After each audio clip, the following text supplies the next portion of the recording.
Om Namo Bhagavate Vasudevaya. Om Namo Bhagavate Vasudevaya.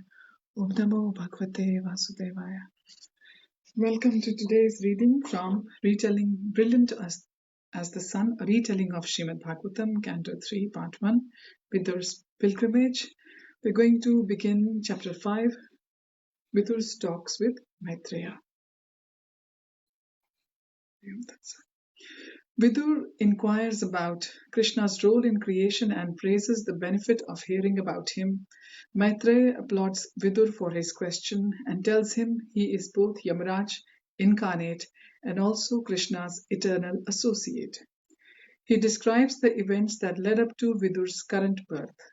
He then explains that the material creation begins with Mahavishnu glancing at Maya to transform her into the Mahat Tattva. The Mahat Tattva manifests all the ingredients for creation, the primary gods, the elements, the sense objects, and the senses. It is the God's job to construct the universal template with these ingredients.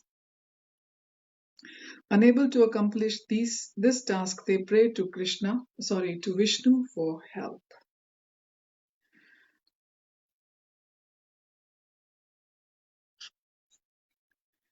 Vidur travelled on foot to Haridwar. On his journey, he sometimes chanced upon Brahmins engaged in ritualistic sacrifices for securing material happiness. At other times, he came across clusters of ascetics engaged in philosophical debate about how to attain liberation from the clutches of illusion. Seeing the wandering mendicant, they would invite Vidur to rest and eat with them. As a pure devotee of the Lord, he would tell his hosts that real happiness lay in awakening one's love for Krishna.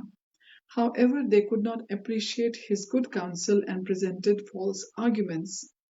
Troubled by people's inability to realize the value of Krishna's devotional service, Vidur determined to ask Maitreya how he could establish devotion to Krishna as the supreme goal of life. Verse 1, Chapter 5. After many days' travel, Vidur approached the source of the celestial Ganges river in Haridwar.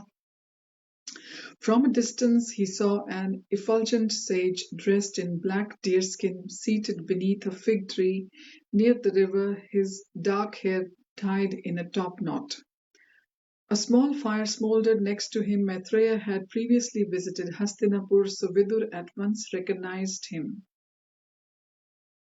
Although extremely old as an accomplished yogi, Maitreya appeared youthful. The elderly Vidur began to run, eager to meet him. Maitreya was also joyous to see Vidur, who bowed before him in obeisance. Raising him, Maitreya embraced him and asked after his welfare. After an exchange of pleasantries, Vidur related to Maitreya his recent experiences and said, "Would you mind if I ask some questions?" Verse 2, "Please do," said Maitreya. "Great sage," said Vidur, "in this world everyone seeks fulfillment through the results of their work, but despite their best endeavor, they achieve only suffering. They are never satisfied and find no end to their misery. Please therefore explain how they can find real happiness." Maitreya smiled. Surely Vidur knew the answer to this question, but it was the nature of such great souls to humbly ask for others' benefits. Verses 3 and 4 now. Vidur continued, "Master, you are a great unalloyed devotee of Krishna who travels the world out of compassion for fallen souls. Your only motive is to bring them back to Krishna, and thus you are the right person to ask my questions. Please tell me how to serve the Lord in such a way as to become free of material desires, thereby attracting his mercy so that he reveals true knowledge about himself from within." Maitreya beamed, pleased with the question. He asked Vidur if there was anything else he wished to know. Verse 5, Vidur turned to topics about Krishna that he knew were difficult for many to understand. "O great sage, I know that the Lord is self-satisfied and without material desires, yet he still creates and perfectly maintains the cosmos. I am curious to know how he does this through his many energies and incarnations, specifically the three Purusha avatars, Karanodakshai Vishnu, Garbhodakshai, and Kshirodakshai Vishnu. Verse 6, Maitreya thanked Vidur for his inspiring questions and said, there are various versions of how Krishna in his Purush incarnations creates the material universe. Though there may be differences in detail in each creation, the main principles remain consistent. Have you already heard any of these accounts? I have heard one, said Vidur. He looked up at the clear blue sky. The gigantic sky is compared to Mahavishnu's heart, and Garbhodakshai Vishnu lies down in that sky, to expand himself into the many living beings in all species of life. He does this effortlessly since he possesses all mystic powers. Indeed, his unlimited potencies distinguish him from all other living beings. Vidur reached over and clasped his friend's hand. Please tell me about this in more detail. Yes, I would be delighted. Is there anything else you wish to hear? Verse 7, my dear Maitreya, please speak about the auspicious characteristics of the Lord's different incarnations like Matsya, Kurma, Varaha, and Nrisimha. He always appears for the welfare of civilized people who seek to know him, as well as to benefit the cows and gods. Although I have heard the Lord's activities many times, I never tire of hearing them. Verses 8 and 9, Vidur asked Maitreya to first speak about the creation and finish with descriptions of Lord's most attractive personal pastimes. Kindly explain how Krishna, the supreme ruler of the universe, creates the planets. Tell me also about the rulers of these different worlds as well as how the living entities attain them. O chief among the Brahmins, I am also curious to learn about the different types of bodies, natures, and activities the self-sufficient Lord has created to populate the universe. Verse 10, have you not heard the Mahabharata which covers these topics? Yes, I have heard it from my father Vyasadeva. He described to me the histories of both humans and celestials. However, I was not satisfied by that narration. I desire to hear these subjects explained again, but with more emphasis on Krishna. Verse 11, Vidur's eyes widened as he went on. Who can be satisfied without hearing talk of Krishna, whose lotus feet are the sum total of the places of pilgrimage and who is worshipped by great sages and devotees? Such topics can destroy worldly attachments merely by entering one's ears. Verses 12 and 13, Maitreya said, was there not mention of Krishna in the Mahabharata? Surely, replied Vidur. Your good friend Vyasadeva described Krishna's transcendental qualities in his great work, the Mahabharata, but he also included numerous mundane affairs of this world. He wanted to attract materialistic persons who like such subjects so that they would also incidentally hear Krishna's instructions in the Bhagavad Gita, thereby becoming purified. For myself, I have no interest in worldly concerns. I only want to hear about Krishna. I am certain that anyone anxious to absorb his mind in Krishna's pastimes will become indifferent to the material world and all his suffering will be destroyed immediately. Verse 14, Vidur placed a hand on his chest. O great sage, my heart aches for those who do not understand the value of discussing about Krishna. Some materialists may even accept that he is the Supreme Lord, but they see him merely as their order supplier. Better than them are those who desire freedom from material entanglement. They ostensibly accept the process of devotional service to Krishna, but they mistakenly think it to be merely the means to liberation. In fact, while relishing hearing about Krishna, one is directly in communion with him. This is the highest attainment. Those who cannot comprehend this regrettably waste their human form of life in useless pursuits. Verses 15 and 16, Vidur paused and looked around at their bucolic surroundings. Clusters of red and yellow flowers grew nearby, attended by countless black bees humming delightfully as they flew in and out of the fragrant blossoms. Vidur turned back to Maitreya. Just as honey is the essence of flowers, to understand Krishna's role in all things is the essence of knowledge. Great sage, since you are compassionate to suffering souls like me, kindly explain everything I have asked in relation to Krishna, for only this knowledge can make a person's life auspicious. The Purush avatars who create the universe are also incarnations of Krishna. So first tell me about his pastimes of creation. Of coming age of Kali who hears our conversation will be delivered. It is not surprising that you are such a great devotee. Vidur, after all, you are the son of sage Vyasdev. Indeed, in your previous birth you were none other than the god Yamaraj. Because of Mandavya Muni's curse, you were obliged to become a maidservant's son. Listen as I relate this incident. Sage Mandavya stood beneath a peepal tree at the entrance of his small hermitage. After studying all the scriptures, he was determined to attain spiritual realization. He took a severe vow to stand in total silence with his arms upraised. Intent on his practice, he stood like this for many months, neither eating, resting, or speaking.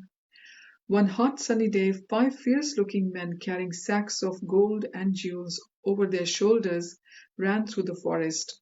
Chancing upon the remote hermitage and seeing Mandavya, they fell at his feet and begged him to hide them. Mandavya, bound by his vow of silence and austerity, did not reply. Hearing the police close by, the thieves hurriedly conferred with one another. The police are unlikely to disturb an ascetic. Our best hope is to hide in his cottage. The 5 men carefully maneuvered past the Mandavya and hid themselves in the dark recesses of his hermitage. Barely had the last of them disappeared inside than a band of heavily armed policemen arrived at the spot. Seeing the emaciated ascetic standing at the entrance of his hut with upraised arms, they too stopped. They looked about but could find no trail. It seemed that the thieves had vanished into thin air. Exasperated, the police captain approached Mandavya and questioned him. "O Brahmin, we are chasing a gang of dangerous thieves. Their trail led up to this point, but we cannot determine which way they have gone. Kindly tell us where they went. It is urgent that we catch them." Intent on self-realization, Mandavya resolutely observed his vow and made no reply. The police began looking for the trail again. One of the officers noticed faint footprints in the dust around Mandavya's hut. It seemed they led into the hut itself. The officer edged past Mandavya and peered into the hut. As his eyes became accustomed to the dark, he saw 5 men huddled in the corner. "Captain, they are here." Thinking Mandavya an accomplice, the captain drew his sword and pointed it at his throat. "You thieves are so tricky. Now you have the audacity to masquerade as a holy man. Thinking we would not suspect you." Mandavya was arrested along with the 5 thieves and taken before the king. At no point during his trial did Mandavya break his vow of silence to defend himself. The king ordered him to be impaled along with the 5 murderous thieves. Still he said nothing. Even as the executioner drove a stake around his arms, Mandavya did not make a sound. He remained impaled on the stake for a considerable time. Still he did not die, but valiantly struggled to continue with his ascetic vow. By his mystic powers, he summoned other yogis for support. Assuming the form of birds, the yogis arrived in the darkness of night. Seeing him suffering on the stake, they were mortified. They implored him to tell them for what sin he had been punished in such a terrible way. Communicating telepathically, Mandavya said, "It is wrong to blame others for one's pain. O saintly ones, I do not know what sin I have committed, but surely only I am to blame for my suffering." After a few days, the police returned to remove the thieves' bodies. Seeing that Mandavya was still alive, they were astonished and quickly informed the king. The learned monarch instantly understood that Mandavya was indeed an authentic and powerful ascetic. Surrounded by his ministers, the king hurried to Mandavya, who was still impaled on the stake, and fell at his feet begging pardon. The kind-hearted sage bowed his head in forgiveness, feebly bowed his head in forgiveness. The king's surgeons were unable to extract the stake from Mandavya's body, as it had gone all the way into his skull. Thus they broke off the portion that protruded from his body, leaving the rest inside him. Mandavya then continued with his severe penance, by virtue of which he eventually ascended to the highest regions of the universe, which are only attained by the most accomplished ascetics. In those planets, the residents are endowed with all mystic powers and can travel freely anywhere within or beyond the universe. Remembering his life on earth, Mandavya traveled to the abode of Yamraj, Lord of Death, who ordains the destinies of conditioned souls. Mandavya approached the god on his great golden throne and asked, "Why was I made to suffer the sinful reaction of impalement? What evil deed had I previously committed?" Yamraj replied that when Mandavya was just a small child, he had once pierced an insect with a sharp blade of grass. For this act, O ascetic Brahman, you were later impaled. Mandavya was shocked. "I was a mere child. I did not understand right or wrong, but acted out of innocent curiosity. By awarding me such an unreasonable and ill-considered punishment, it is actually you who has sinned. Yamraj, for this injustice, you will take birth in the womb of a servant on the earth's planet." Yamraj hung his head in contrition, or is it contrition? Realizing his mistake, Mandavya then declared, "I hereby establish a principle of justice.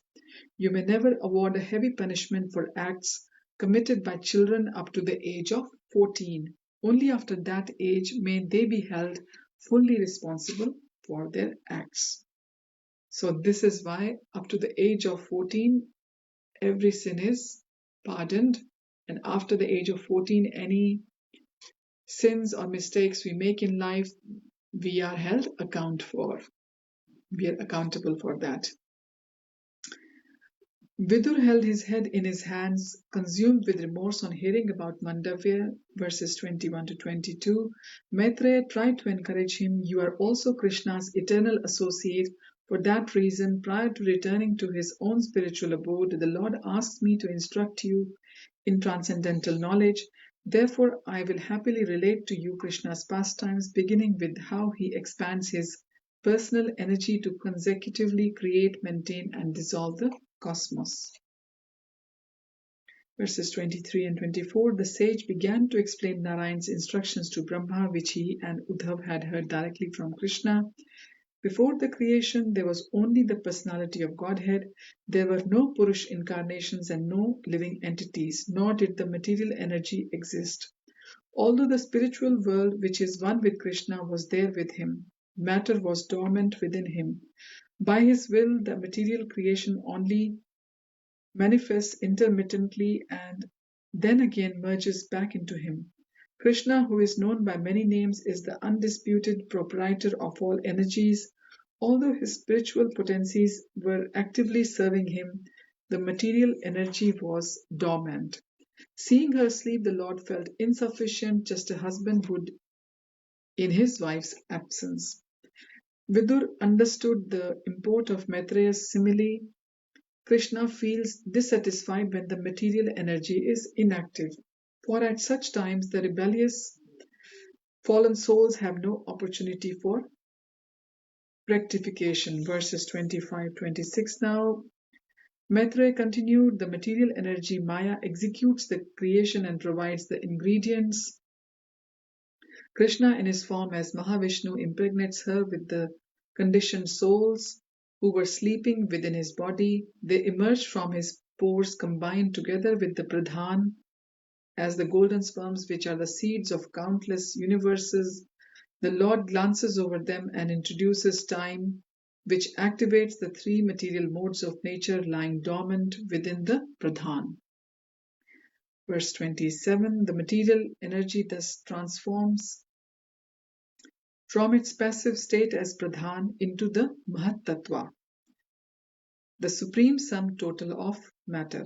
Pervaded by knowledge predominated by the modes of goodness, Mahat Tattva is present within all beings as the intellect. So Mahat Tattva is present in all the living beings predominated by the mode of goodness. Mahat Tattva is present as the intelligence or the intellect. It manifests the universe and destroys the darkness of ignorance caused by the pralaya or the devastation. At this point, the mode of passion begins to produce activity. Verse 28, in the course of time, the mode of ignorance becomes prominent and this generates ahankar, that is, the false ego. As a powerful expansion of Vishnu, the Mahatattva is fully conscious of how to create time, which instigates the creation is integral to the Mahatattva. Vidur wondered why the term Mahatattva was used. Maitreya explained that Tattva means truth or that which exists. Mahat means great. Mahat Tattva thus means the great cause of existence. He then continued his account of creation. I have already explained that Mahat Tattva generates the false ego which covers the consciousness. This then interacts with the modes of goodness, passion, and ignorance to generate the doer, the cause, and the effect, respectively. I will repeat. The Mahatattva generates the false ego which covers the consciousness, and this then interacts with the modes of goodness, passion, and ignorance to generate the doer, the cause, and effect, respectively. Vidur's brow furrowed. What did Maitreya mean by the doer, the cause, and the effect? Maitreya explained that when false ego interacts with the mode of goodness, the doer or in other words, the government of the universe known as Adidev manifests. This is the administrative gods. When false ego interacts with the mode of passion, the cause of material nature is manifested. This is Adhyatma, or the jiva's mistaken belief that they are either independent of or equal to the Supreme Lord. When false ego interacts with the ignorance, the gross and subtle material elements are generated. These elements are the adibhut or the effect. Verse 30, as well as generating the administrative gods, the interaction of false ego with goodness produces the mind. So as well as generating the administrative gods, the interaction of the false ego with the goodness, which is the sattva gun, mode of goodness, it produces the mind. Vidur asked if false ego is in conjunction with the modes of passion and ignorance generated any other transformations. Verse 31, Maitreya replied, both the knowledge acquiring senses like the eyes and nose and the working senses like the legs and arms are produced by the mode of passion in false ego, since we rely on the senses to engage in philosophical speculation and gainful work. These are also predominantly in the passion. In passion, Vidur looked surprised. Philosophy is a contemplative engagement. Would that not be in goodness? Maitreya explained that false ego in passion enables the living beings to forget Krishna so that they can try to usurp his position as a supreme enjoyer and controller. When their passionate attempts to gratify their senses are frustrated, they concoct false philosophies. For example, they say they can merge with Vishnu. All speculative ideas keep the living beings in the cycle of birth and death. Vidur next asked Maitreya to explain how the sense objects came from false ego in ignorance. Verse 32, Maitreya said, false ego in ignorance first generates sounds. The sky, which some speculative philosophers think is a manifestation of God, comes from sound.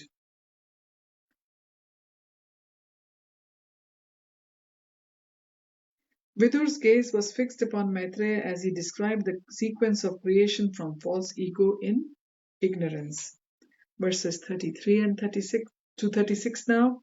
When the Lord glanced over the sky mixed with time and Maya, the sensation of touch became manifest. This produced air which interacted with the sky, thereby generating form. Form produced light which it could be seen. Then the Lord glanced at light and air interacting with Maya and time.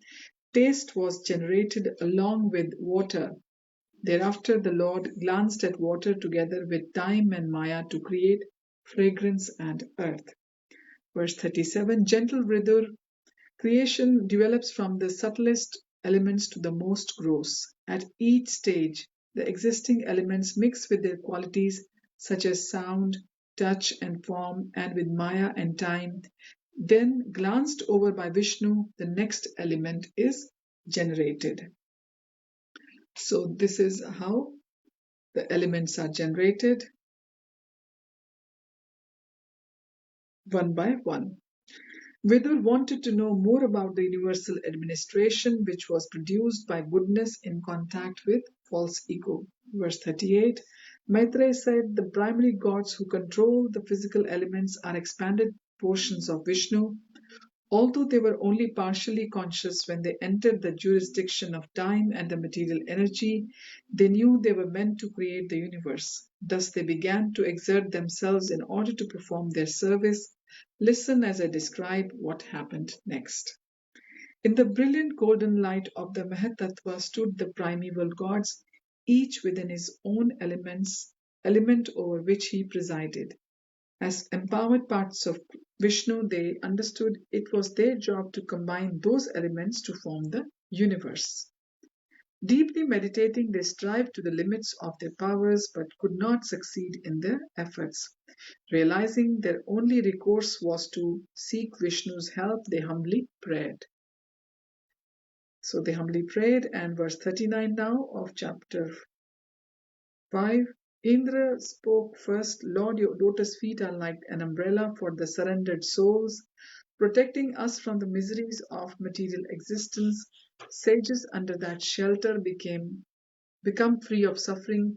We therefore bow to those divine feet. Verse 40, Chandra, the moon god, next prayed, Father, Lord, Supreme Personality of Godhead, the living beings in the material world are forced to suffer the miseries of the body and mind, of those inflicted by other living beings, and of natural disasters. The only way to gain relief is by seeking your protection. By hearing from you, one develops transcendental knowledge, which frees him from misery. Speculative knowledge cannot help anyone. Knowing this, we gods surrender fully to you. Verse 41 and 42 now. Surya, the sun god, next spoke, My lord, you sanctify all holy places of pilgrimage. The saints who visit such sites approach you in two ways. Firstly, by bathing in the river Ganges, which emanates from your lotus-like feet. They gain release from karmic reactions as a homeless man finds the shelter of a tree by following the flight of birds returning to their nests. Intelligent persons attain your shelter by hearing Vedic knowledge, by hearing about you with eagerness and devotion, and by meditating on you within the heart. One gains spiritual knowledge and subsequent detachment from the material body. Thus, one is no longer disturbed by anything. Knowing this, we are impelled to seek your shelter. Verses 43 to 45. Vayu next prayed, O Lord, although you incarnate as Brahma, Vishnu, and Shiva for the creation, maintenance, and destruction of the material universe, we gods take shelter only of your Vishnu form. By thus remembering you, we become fearless. People who are too lusty for sensual enjoyment cannot see you, although you reside in their hearts. Those yogis and philosophers who say you and the living beings are one and the same offend you and therefore cannot see you. Your pure devotees who relish your transcendental pastimes, however, see you everywhere. Verses 46 to 47. Like other gods, why you knew that in the dark Kali age the ever merciful Lord would give exceptional grace to materialistic people.